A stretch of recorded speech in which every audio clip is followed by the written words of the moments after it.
এখন বাজে ভোর ৫টা। আর কালকে আমি ঘুমিয়েছি অনেক রাতে, তো এখনও আমার ঘুমটা ঠিকঠাক করে ভাঙেনি, কিন্তু ভাবলাম এত গরম পড়েছে তো সকাল সকাল একটু ঘরের কাজগুলো কমপ্লিট করে নিই। সো দেখো আমি সকাল থেকে মোটামুটি কি করছি, তো দেখতে থাকো।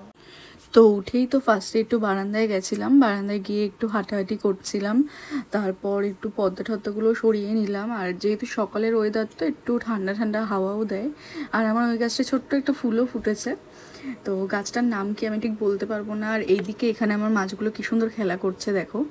দেন তো ঘরে এসে ঘরের জানলাটাও খুলে দিলাম, আর এত কীর্তনের শব্দ মানে আওয়াজ সারাটা রাত ধরে, ঠিকভাবে ঘুমও হয় না।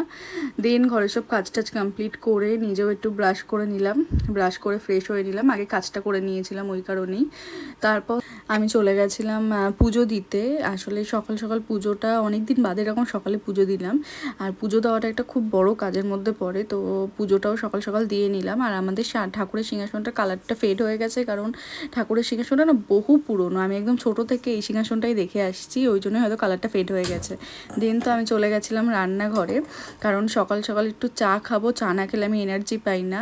আর আজকে না বহু দিন পর আমি এরকম লিকার চা খেলাম, কবে খেয়েছি ঠিক মনে নেই। আর ভোরবেলা তো বাইরে থেকে খুব সুন্দর হাওয়া দিচ্ছিল।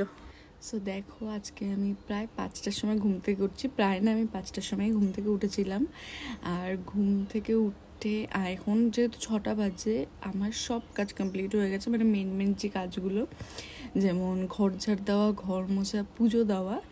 আর আজকে সকালে আমি 5:30টার সময় স্নানও করে নিয়েছিলাম, স্নান করে পুজোটাও দিয়ে নিয়েছি। So I am so happy কি আমার এই মেন কাজগুলো হয়ে গেছে। এখন আমি 2-3 ঘন্টা তো রিল্যাক্সে ঘুমাবো, দেন আমার একটু বেরোনোর আছে, আমি একটু বেরোবো, সো একটু ঘুমিয়ে নিই।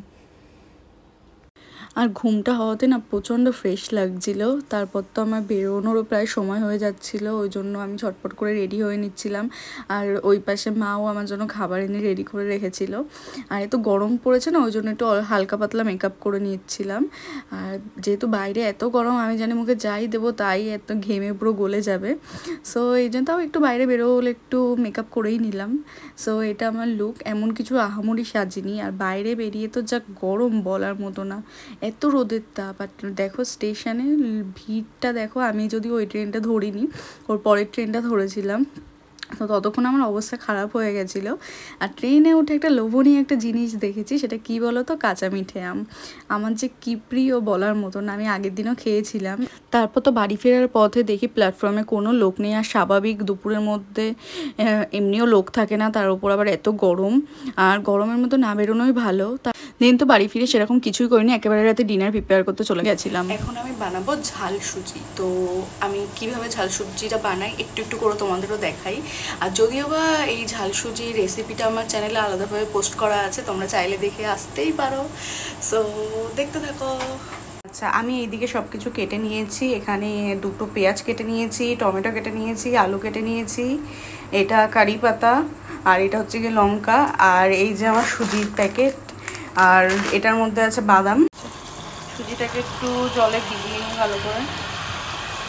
আমার বেশি ভিজে গেল নাকি? আচ্ছা, সুজিটা একটু গলে গেল নাকি নাকি কে জানে। আচ্ছা, সুজিটা একটু ধুয়ে নিই। দিন তো যা গরম, এক এক করে ঝটপট করে সব রান্নাগুলো করে নিচ্ছিলাম। আসলে না আমি নুন ঝালটা একটু গুলিয়ে ফেলি, তো ওটাই আমার প্রবলেম রান্নায়, আর কিছুই না।